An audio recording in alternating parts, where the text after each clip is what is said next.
In today's episode of A Really Good Sex Chat, we're talking with Bridie Allan, psychosexual therapist at Care Rehab. Bridie brings diverse experience to sexuality counselling and education. For more than 11 years, she worked across correctional services, community and hospital settings, assisting adults and children facing sexual wellbeing issues that challenge both their physical and mental wellbeing. So Bridie has experience working with adults who have a newly acquired catastrophic injury, as well as those with longer-term mental health psychosocial difficulties. She's dedicated to supporting clients to explore their sexuality and sexual needs with the goal of improving pleasure, well-being, and quality of life. In today's episode of A Really Good Sex Chat, we're exploring what is psychosexual therapy, what's happening in the clinical rooms, and it's really a nice chance for Bridie and I just to talk about the different approaches to our work and how it is that we've come into the psychosexual therapy space. I just hope you enjoy this chat. Welcome to A Really Good Sex Chat, a podcast aiming to open up conversations about disability and sexuality. I'm your host, Candice Care-Unger, psychosexual therapist and specialist social worker at Care Rehab. Join us as we have frank conversations about sexuality, disability, fertility, pleasure, dating, and everything in between. This podcast is brought to you by Care Rehab and recorded on Worimi country.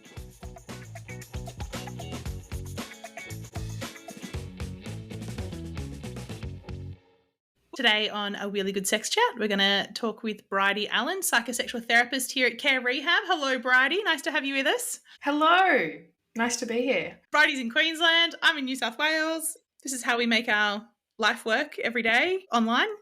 Tell me, Bridie, considering I know you, but nobody else on this podcast yet has had the chance to hear your lovely voice, maybe I'll just let you introduce yourself.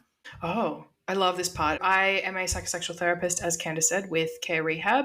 I've got a Bachelor of Psych, a Masters of Counselling, a Masters of Sexology, and a Masters of Public Health Social Work.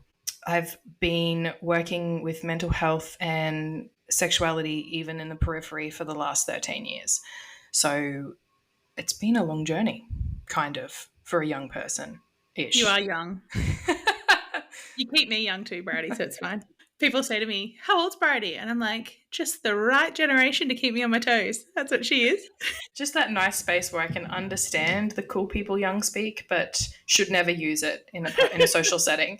Okay, Bridie, today we're going to talk about psychosexual therapy, what it is. So you've studied it. You've graduated more recently than me in terms of this should be fresh in your mind. What is it? What are we doing? Psychosexual therapy, I think, draws from lots of different disciplines to become this really beautiful, holistic collection of ways to approach sex. So it doesn't have to just be mental health. It's, like you said, it's social work. We're looking at the way communities support it, family interactions, communication, language, positioning, movement, body confidence, identity, humor, which is often lost. There's so many different ways that you could describe this. Like, it's a talk-based therapy. I remind people that it's close on. Yep, close on, no touch, because sometimes there's a bit of expectation misstep around what exactly it is. I've had clients ask if I'm here to watch them and give them some feedback on what they're doing. I'm like, no, I will not be watching you. You do not need to submit a tape. There's no homework in which I will be reviewing it or providing any kind of feedback. What's been your experience of what psychosexual therapy is not that you have experienced so far? Definitely the same around people either asking if they need to show me what they do or offering to take certain body parts out to show me so that we can have a bit of a chat about it. And you can be like, no, it's fine. You can keep that to yourself. Asking if I provide sex work to go with the psychosexual therapy, which, I mean, in some countries, that's absolutely what happens. In Australia, it's very, very illegal and we can lose our jobs, which I think is the important takeaway. So I think there's that. And also the lack of, I guess, general awareness about how far the job can stretch and what we can actually do. So there's an idea that psychosexual therapy is talking about genital function, trauma, and then hiring a sex worker. And that's kind of where we end, which particularly in the space with disability, I don't think is true. There is so much more. We bring in a lot of extra knowledge that people often don't discuss. So things like when you're talking about positioning, if you were talking about positioning with somebody who doesn't have a spinal cord injury, you'd be like, here's a picture, go nuts.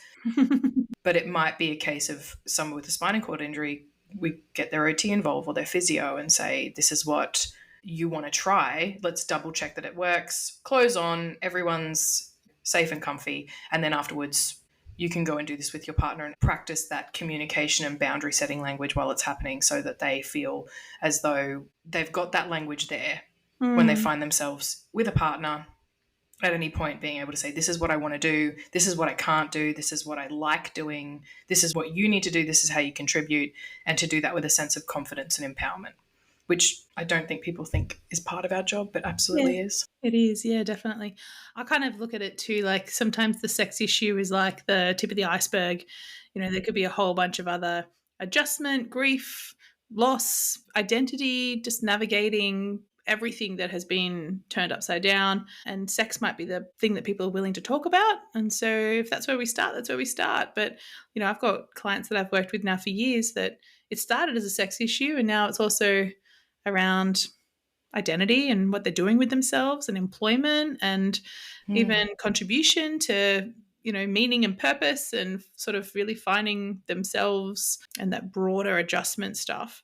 And then I've also got the group that are aging with their injury and all these secondary things happening. So sex is sometimes the thing that opens the door to a therapeutic relationship. And if that's what happens, then that's still psychosexual therapy, you know, it's still good. I tend to agree with that. I think that's the thing we're motivated to want to fix. And then once we get in there, you're kind of like, well, these are all the things that contribute to you not feeling the way that you'd like to feel during sex. So there's a lot of other areas that we could explore, and that will eventually build these things that you feel that need to change back into your relationship and back into your life. But you're right, it opens the door because they're like, this isn't working. And I'm really motivated to fix this. How did you come into this work, Bridie? I wish I had like a story of wanting to do it for my whole life or something, but it was completely by accident. I had been working at a prison for several years in like sex offending areas. So I used to interview a lot of people after they'd been convicted of different offences against adults and children. And after a while, a friend of mine had basically said, if you wanted to change jobs at some point, maybe you should study this particular thing. And I was like, oh, that sounds really interesting. I might go follow that path. And then once I got to studying it, I realized I wasn't interested in what I've been working in at all. Not in the same way, at least I didn't want to specialize in forensics. Then ended up just, as you do with, I think, university degrees, it gives you this opportunity to explore all of these different areas of your special interest and then decide what part of your special interest you would like to be more specially interested in. So I think that's probably how I got here, just following curiosity. Yeah, so when you said that you studied it, you studied sexology. That was the... Yes. So you're working in the prisons, working with sex offenders. Someone says, hey, you should study that, like sex offending, sex behaviours. Stuff. Behaviours. Yeah, forensic behaviours. Yeah, okay, so that was the starting point. And then you did a thesis as part of your degree. We had a bit of a different pathway. Do you want to just tell us a little bit about your project?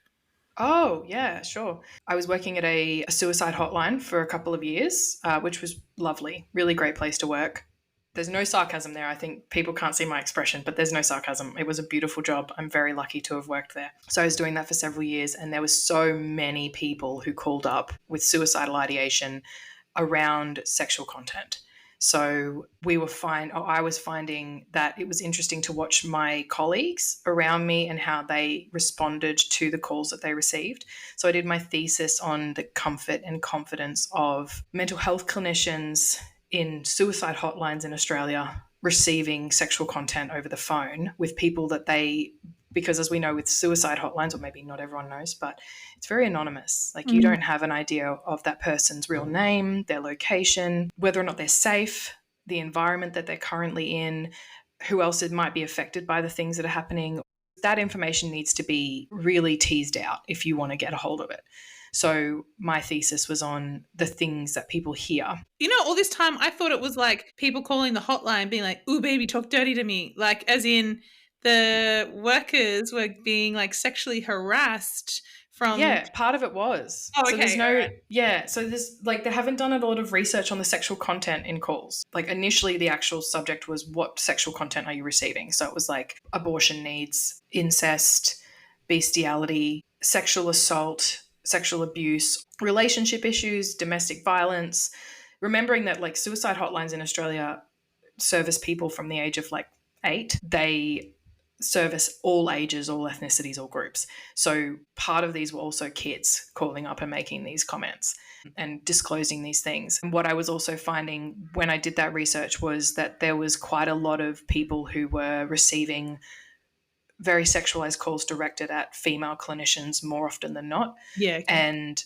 how they receive that, because it is a kind of sexual assault over the phone, but also the position that they're put in. It's called call testing. If somebody calls and basically makes a lot of comments towards you that are overtly sexual, so you are in a position where you're like, I don't know if this is call testing, so I don't want to hang up on a person in need. However, I also do not like that I've been put in this position. Yeah. And there's not a lot of conversation or implementation of strategies around supporting people to do that. So you've got counsellors who are very willing to have these conversations and very much open to trying to support the person who's calling up no matter the presentation. But at the same time, they obviously don't want to be the recipient and the focus of that sexual fantasy. Mm-hmm. So it becomes then something that they may internalize avoidance around. Or if it happens too regularly, because it can happen sometimes to people on a regular basis, you might get a couple of calls a week. And that's a lot of times to have somebody deliver content towards you that you really don't want to be participating in, and you are trying your best to help them, but you also don't want to hang up, because what if they're really in distress? Legit. Yeah. And this could be their way of just making sure that you're going to be able to help them with what they actually need. So it was foundational research. We didn't come up with any strategies to fix anything. It was about just identifying it so that it would be brought to the attention of people who actually work in that space and can say, this is something that happens for us. That's heavy work. I can understand that probably isn't forever. That's like a job that one can do at a particular time in their life, and then they're ready for something else. Yeah, and I mean, there's some people that work there for a very long time because that's their niche. That's what they love working with, and that is so good for them. Unfortunately, it's not for me. So, yeah. I mean, like, that's how I ended up here, because in suicide hotlines, you get more suicide calls than you do sex calls, and I like the sex call part of it, not the part directed at me, but like if someone's calling to have a chat about what's going on for them, I'm happy to have that chat. The amount of distress that is associated with sexual dysfunction and sexual trauma, and when sexual difficulties become so problematic that they're a significant contributing factor to people's poor mental health. And so 1 + 1 = 2 in my world, and I can understand why there was a lot of sexual distress calls in the mental health hotlines. I've always approached sex and rehab as part of a broader adjustment approach, because I think if we can have sexual adjustment, the rest of it sort of falls into line, like a bit of a domino effect. You know, people are feeling confident in themselves and their capacity to experience pleasure, and that they're able to integrate all of these changes that have occurred for them into a way that makes sense, and that they're being able to find a meaningful sex life. Other adjustment issues can start to fall into place a bit more simply afterwards. So I definitely approach psychosexual therapy as an adjustment intervention. Has that been sort of similar experience for you working in the acquired disability space? I think so, yes. You've got adjustment and then you've got shame. When there's acquired disability, because it is so sudden and such a big change, and it moves against the way that we're socialized to find our pathways to have sex are basically roll over, put it in, take it out, and be done, for lack of a better. And so if we're not doing the thing that we've seen on pornography for, however long we've seen it, there's a sense of shame that can invade our sense of self. And we withdraw, we devalue ourselves. So yeah, adjustment is the way that we approach that. It's the way that we address it. But being aware of that shame is sometimes such a huge barrier. It's an adjustment focused area, but what are you enjoying about it? I really like the people I work with. Really like them. I think that there is such value in finding ways to have a conversation that you maybe have never had before.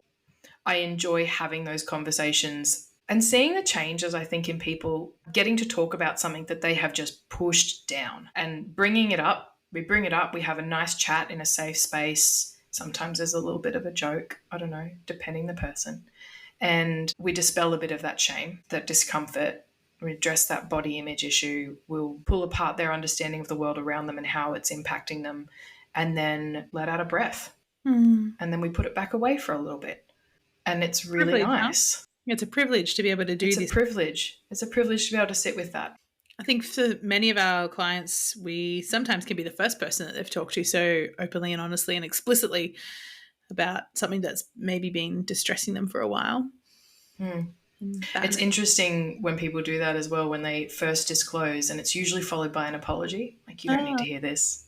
You don't want to hear this. I'm sorry for oversharing. And you're like, you have not shared enough. Add extra detail. Yes, It's fine. Like, this, if we were ever going to put this in a space, it's this one. We can have as much of a conversation as you want about this. There's no need for an apology.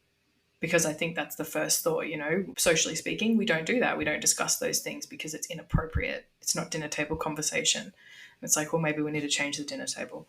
So you like having the taboo conversations? Yes. I can understand why this work is good for you then. I think it's useful for the person having the conversation as well, because it's so often something that they have thought about for years, and you can just talk about it. Say it out loud. Yeah. Takes the power out of it. I love taboo topics. Well, before I was doing sexuality, I was doing spirituality, and I loved big theological discussions around religion and all the stuff that you're not meant to talk about in public. Help me understand especially how it is helping people cope and their adjustment and its contribution to their resilience. I was doing resilience research before that, and the taboo topics are definitely my comfort area, because I think not everyone is okay talking about sex, religion, politics. And the way that they interact with each other as well. Because I cut my teeth in prison. Like, that's where I did all my formative training. And there is nothing but taboo topics in prisons. Like, absolutely. I don't think you get someone who's like, hey, this is a light topic. You're like, nope, it's not here. And so it's all intertwined, and to be able to have those, like you said, deep existential conversations and recognize the societal influence to bring all of those strings together for someone and normalize the taboo for the most part. This concept of, is it actually taboo? Or have you been socialized to think it's taboo? Like, what's really happening here? Yeah. Yep. I am getting the picture here that prison gave you the chance to talk about anything. Yeah, and then a suicide hotline followed that up. And now you work at Care Rehab, where I buy you nice things at Christmas and feed you. I'm very lucky. Yeah. This is my Pokemon evolution. All right, let's chat a little bit about, what do you think is different about psychosexual therapy in rehabilitation compared to other areas, like in terms of the role and what it actually is compared to what people think it is? I think it spreads wider. If you are attending a therapy session with somebody in a regular clinic, you would probably go for an hour or so and you get some homework. You might take that home and you do it. You come back, you book another appointment. I think in a rehab setting, we do those things. You'll have your session, you have your homework, but you also have this wider team that's brought together. And if you were struggling with positioning and you wanted to explore that, but we want to do that in a safe way for you, we would use some of that time to do joint sessions with a physio or an OT, if that's your preference, to figure out what's going on in that way. Might be that we would go shopping with you to look for sex toys. Might have a session where we just go online and look up what type of sex toys are going to be working for you, and then what's actually happening within your body, finding the ones that work, and then within insurers that fund sex toys, contacting people to get your invoices sorted, to order the toy for you. So it would basically be, this is the toy I want, and then you leave it with us and we do the rest of it. And then it arrives on your doorstep. It's funny though, is I would never call it a sex toy. I would only ever refer to it as assistive technology, because sex tech is assistive tech. So I totally appreciate what you're talking about here. I think in the acquired disability space, particularly anything neurological, it's like vibration isn't just like a experimentation of will I enjoy it or not. For some, it is the difference between are you functional or not functional, and vibration will be the part that can enhance function. People can ejaculate for the first time because it's a spinal reflex and they just kind of need the extra assistance. And so I'm a huge fan of, let's look and shop and explore. We also will provide some education back to our insurers, including the NDIS, that sex toys are assistive tech and sex tech is assistive tech, because the fact that the NDIS is like cut that from its funding it's ridiculous. Yeah, and we could go on a whole 20-minute rant here about how they've lost sight of the horizon, but we will not do that. I think we also do, within that space, we do staff training. So if we've got clients who need help using their assistive sexual technology. Very good, Bridie. See how I used it there? Yeah, Yeah, amazing. Love it. If we've got clients who need help with that, and their staff obviously need to be involved in some way, depending who they are and what's going on, then we also offer sitting down with staff and going through, this is what your person's going to be doing, this is what you need to be able to provide for them to make it safe and hygienic and all of the things. And then there's language training if we need to do that with other staff. So if we've got a client who needs to have some of his staff, the way that they speak about certain things or to that person looked at, then we address that with them. If there's harmful sexual behaviors happening and we need to have talks with family, we do those things too. So it happens, like I said, it spreads so much wider than just within your session. Yeah. And I think that is probably the biggest difference, is just that it's not have a chat and go home. Yeah. Yeah, it's integrated into other parts of someone's care team if that's needed. Yeah, cool. I think the thing that we've talked a lot about too is that psychosexual therapy is actually also a lot of psychoeducation. We're accredited with the Society of Australian Sexologists, which is Australia's peak body for accredited psychosexual therapists and sexuality educators in Australia. I constantly am like, am I a psychosexual therapist or am I a sexuality educator? Because sometimes it feels like the same thing, you know, like you're switching hats all the time. And there's just so much psychoeducation provided, information, you know, about the role of the brain, about the role of the spinal cord, around reflex function, around just the neurological component of sexual functioning. And I think sometimes, is it therapy or is it educator? I don't know. Is that kind of a similar experience to you?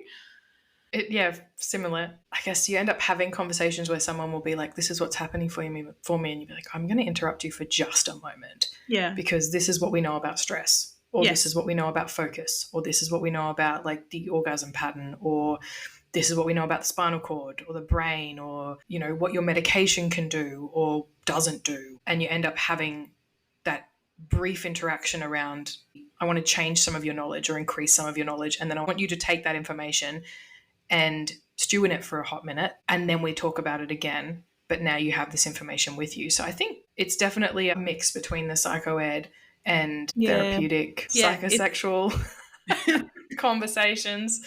I think the psychoeducation is like on two fronts too. You know, it's with our clients, it's with their supports around them, it's with their team around them as well. You know, how we interweave education with, it's part of rehabilitation. Nobody knew how to manage this injury the day before they had these injuries because they didn't have these injuries. It wasn't on their radar. It wasn't a priority.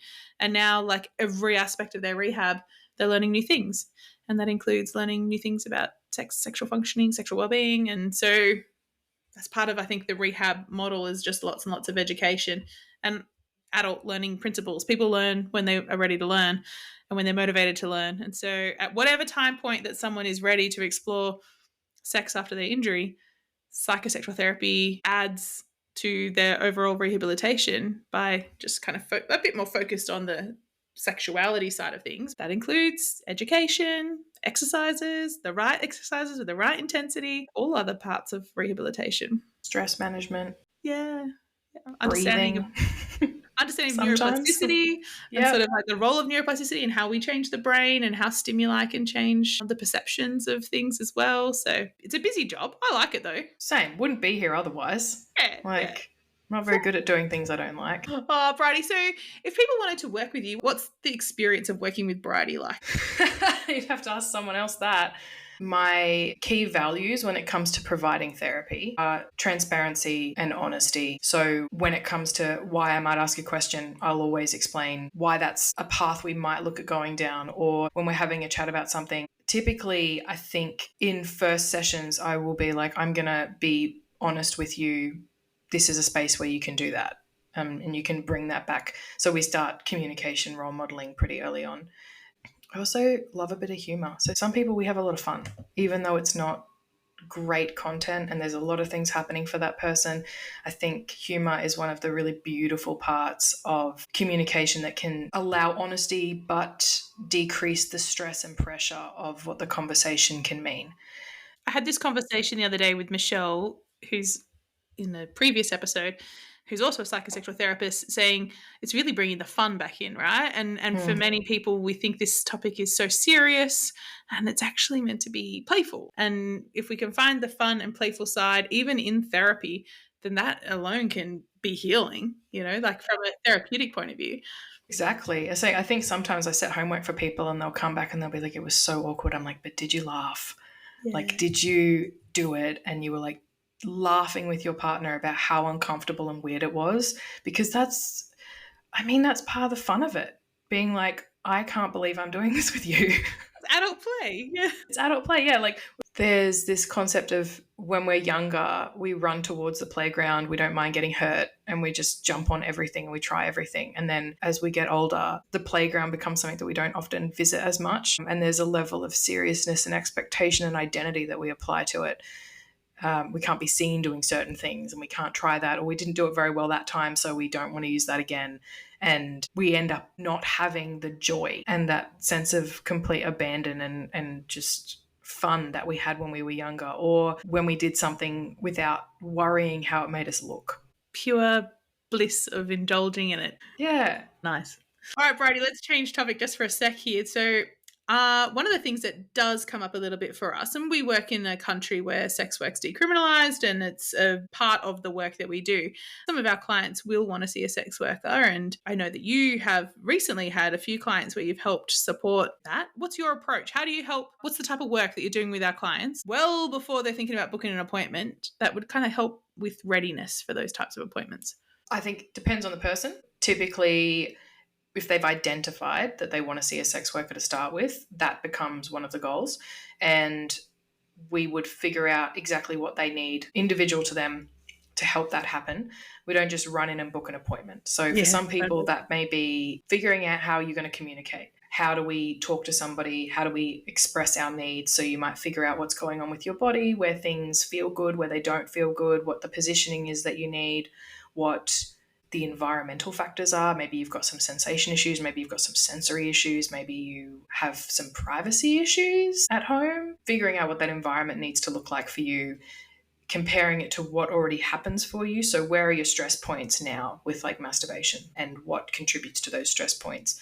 What are you worried about happening with a sex worker or a partner in general? How do we communicate what we need? So I'm not going to be in the room with you, and I don't want to be. That's for you. You keep that to yourself. I might ask about it later, but yeah, I'm not going to be there. So what I want you to do is to be able to be confident and comfortable to say to whoever's with you, this is working for me, this isn't, this is what I want to try, these are the things I want to do.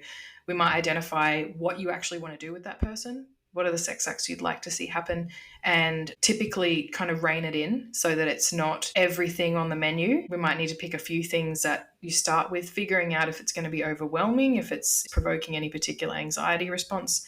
Like in terms of prepping them, a bit of expectation setting, a bit of role play, a bit of opportunity to explore fantasy and just talk it out as to how it is that you might like to ask for what you want. And then just expectation setting by the sounds of it, in terms of making sure that someone has a good first experience if that's their first time. How do you go about finding the right worker for somebody? Typically, I would contact Touching Base as one of my first go-tos. So we've got this really lovely company I think we've been talking about in previous episodes as well, where sex workers are familiar with disability. They will typically send out a list of people that we might be able to connect someone with. If there's no one on that list that they like, I will broaden that search and I'll do a little Google. But what we look for is whether or not they're disability capable, friendly, and willing, the location, things they're interested in, and price point, so cost. I will usually get that person to pick 4 different people that they'd like to see, because I like to have a nice, robust list. So if someone falls off, we're not even worried about it. We don't need to have another appointment to go back through. Yeah. And ultimately, you also don't need to know that someone fell off. I might just be like, that didn't work out. And sometimes they don't. They don't even respond. But essentially, I would do the legwork, which is to contact people and have a chat. And usually the chat involves, this is the person that we're looking for you to see. These are the things that they would like to do. These are the things you need to know about their body and what they would like to happen with their body. Change sensation, if there's any positioning issues that we need to be mindful of, if there's ventilation all of the things essentially, and basically saying like, this is what we can expect, this is what you're going to be working with, this person is comfortable with all these things, this is the outline, so we have a really nice clear process for that person. The people who respond are typically phenomenal. Yes. I cannot undersell just how great the sex workers, not just through touching base, but just the ones that I've generally found have been. Really, really lovely, really prepared to just take the information and go, all right, well, how do I make this person feel really comfortable? How do I make them have a really great experience? So we're also looking for that responsiveness during my chats with them to make sure that the professionalism and the openness and the curiosity and the willingness and the accessibility for them. So if they're able to meet all those things, I haven't had any complaints with the people that I've found, purely because we have, such a process around making sure that the person that's turning up to your house is, one, like their picture. And prepared for what they're walking into as well. It's a mutual preparation. We do a lot of behind the scenes work before that happens, and then, that person now turns up to your house and you don't need to explain it, because I think that's also something that can be really jarring, is to go, I've invited this person to come and now I have to explain everything that I need, but they walk in with that information. So we take all of that stress and pressure away. I think it enhances the experience and it enhances the relaxation, which is ultimately what we want. We want you to feel relaxed. We want you to have fun. Yeah, cool. Lovely. No wonder it's usually very successful for both parties involved, because there's a lot of preparation. And I think that's kind of this assumption that, I can just wing it. Like, well, you could, but you can also probably do some planning and have a really, really great first experience that sets people's confidence up for better experiences moving forward. So sometimes preparation is sexy. Planning is sexy. Planning is sexy. Spontaneity is overrated. Okay? Let's be honest, nothing's really spontaneous. No. Like, even when you think it's spontaneous, it's actually not. You just recognized a time in your schedule, which makes it still kind of planned. All right, Bridie, let's wrap it up, because we could talk about this all day long, but we're not going to. So in your final parting words, if people were thinking about maybe working with you, what do you think are some things that they need to know about working with Bridie? Okay, I'm pretty flexible with times. Usually work most days of the week, but sometimes those times can move around. It's between 8 and 8 usually. After hours for those who are working or got kids that need to go to bed or whatever? Pretty much. Doesn't cost any extra to do late night appointments. I don't mind. I do telehealth or face-to-face, and I'm based in the Gold Coast. Lovely. So if people are up in Queensland, the Gold Coast, and looking for face-to-face, you do home visits and or see them in some shared clinic spaces up in the Gold Coast.